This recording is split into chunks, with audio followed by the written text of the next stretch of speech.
जय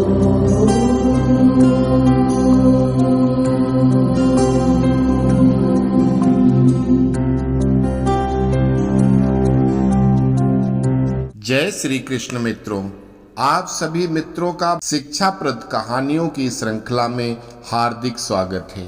आज की कहानी एक देवरानी और जेठानी की कहानी है।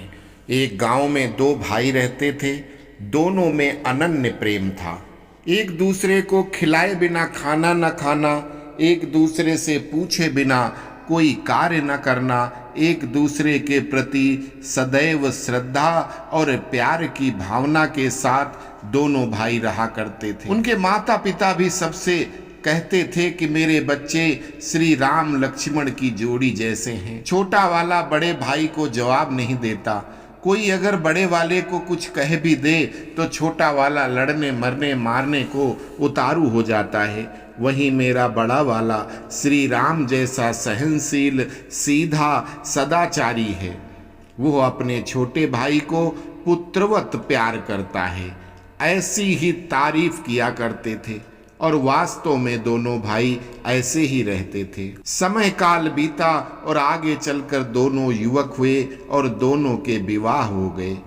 किंतु दोनों स्त्रियां जो आई थी वो आधुनिक थी। युवाओं की माता तो अनपढ़ थी, किंतु पत्नी उस जमाने अर्थात 20वीं शताब्दी के अनुसार पढ़ी लिखी थी। 21वीं जैसी नहीं थी लेकिन 20वीं वाली थी। और दोनों को ही अपने पढ़े लिखे होने का अभिमान था। अपने मायके वालों की धन संपत्ति का अभिमान था। और जब दो अभिमानी टकराते हैं तो युद्ध होना अनिवार्य बन जाता है।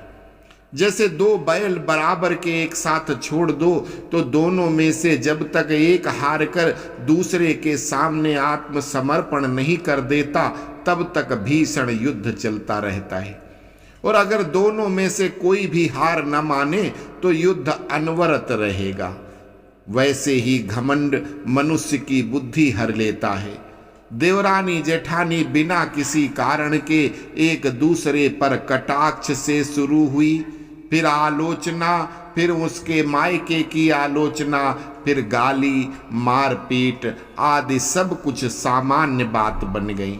और दोनों ही महिलाओं ने दोनों भाइयों के जीवन को नारकीय बना दिया। अब तो रोज रोज की लड़ाई, मारपीट, उस चीख पुकार, ये तो उस घर का रूटीन बन गया था।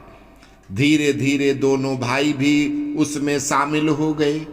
एक दूसरे की पत्नी को गलत और अपनी पत्नी की तारीफ करते थे और फिर भाई भाई स्वयं लड़ने लगे। सारा सम्मान, श्रद्धा, प्यार आदि धरे के धरे रह गए।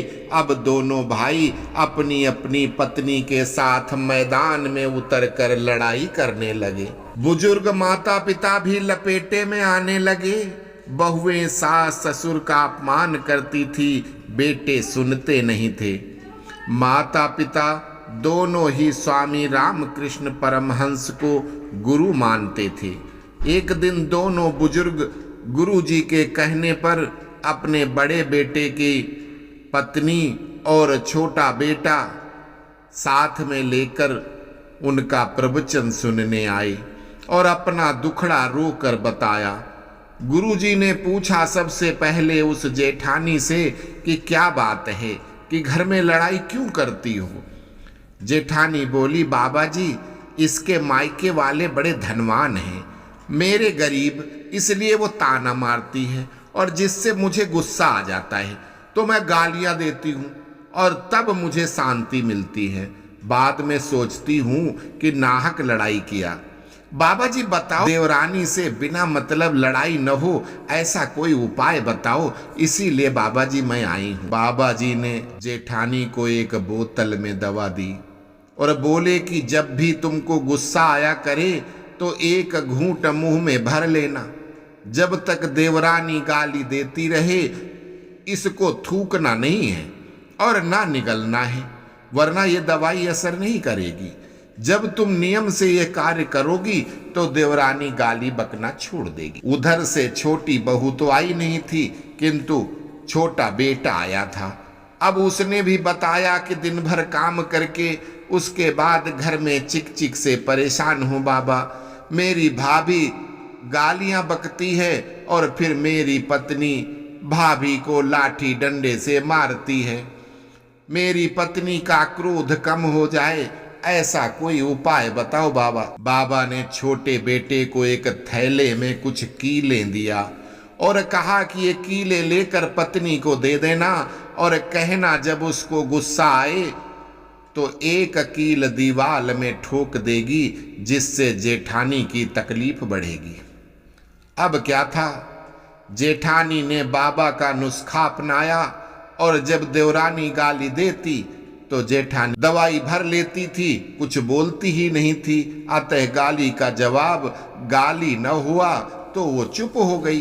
इसलिए उसने भी एक दो बार देखा, कोई प्रतिक्रिया नहीं हुई तो देवरानी ने भी गाली देना झगड़ा बंद कर दिया। जेठानी ने कहा, अरे बाबा जी की दवा ने तो बड़ा असर दिखाया, जय हो बाबा जी, आप तो महान हैं। बाबा ने समझाया, बेटी इसमें कोई दवाई नहीं है बल्कि पीने वाला पानी था। जब तुमको क्रोध आया तुम मुंह में पानी की वजह से बोली नहीं और इसलिए जब सामने से लड़ाई नहीं किया तो वो भी चुप हो गई और लड़ाई खत्म हो गई। उधर देवर ने अपने गुस्सैल पत्नी को कीलों से भरा हुआ एक थैला देते हुए कहा कि तुम्हें जितनी बार क्रोध आए तुम थैले से एक कील निकालकर बाड़े में ठोक देना। पत्नी को अगले दिन जैसे ही क्रोध आया उसने एक कील बाड़े की दीवार पर ठोक दी। यह प्रक्रिया वो लगातार करती रही। धीरे धीरे उसको समझ में आने लगा कि कील ठोकने की व्यर्थ मेहनत करने से अच्छा तो अपने क्रोध पर नियंत्रण करना है और क्रमशः कील ठोकने की उसकी संख्या कम होती गई। एक दिन ऐसा भी आया कि पत्नी ने दिन में एक भी कील नहीं ठोकी। उसने खुशी खुशी यह बात अपने पति को बताई तो बहुत प्रसन्न हुए और कहा कि जिस दिन तुम्हें लगे कि तुम एक बार भी क्रोधित नहीं हुई तो ठोकी हुई कीलों में से एक कील निकाल लेना। पत्नी ऐसा ही करने लगी। एक दिन ऐसा भी आया कि बाड़े में एक भी कील नहीं बची। उसने खुशी खुशी यह बात भी अपने पति को बताई। पति उस पत्नी को बाड़े में लेकर गए और कीलों के छेद दिखाते हुए पूछा, क्या तुम ये छेद भर सकती हो? पत्नी ने कहा, नहीं जी। पति ने उसके कंधे पर हाथ रखते हुए कहा, अब समझी, क्रोध में तुम्हारे द्वारा कहे गए कठोर शब्द दूसरे के दिल में ऐसे ही छेद कर देते हैं जिनकी भरपाई भविष्य में तुम कभी नहीं कर सकती। और इस तरह देवरानी जेठानी की लड़ाई बंद हो गई और प्रेम हुआ, परिवार सुखी हो गया। इस कहानी से हमें यही सीख मिलती है कि क्रोध पर नियंत्रण रखो, कंट्रोल रखो, हमेशा सुखी रहोगे। जब भी क्रोध आए तो सोच लेना कि कहीं आप भी किसी के दिल में कोई कील ठोकने तो नहीं जा रहे जिसका छेद कभी नहीं भर पाओगे। तो आशा करता हूं कि कथा आपको अच्छी लगी होगी। कृपया चैनल को सब्सक्राइब कर लेना और वीडियो को शेयर अवश्य कर देना। अस्तु। जय श्री कृष्णा।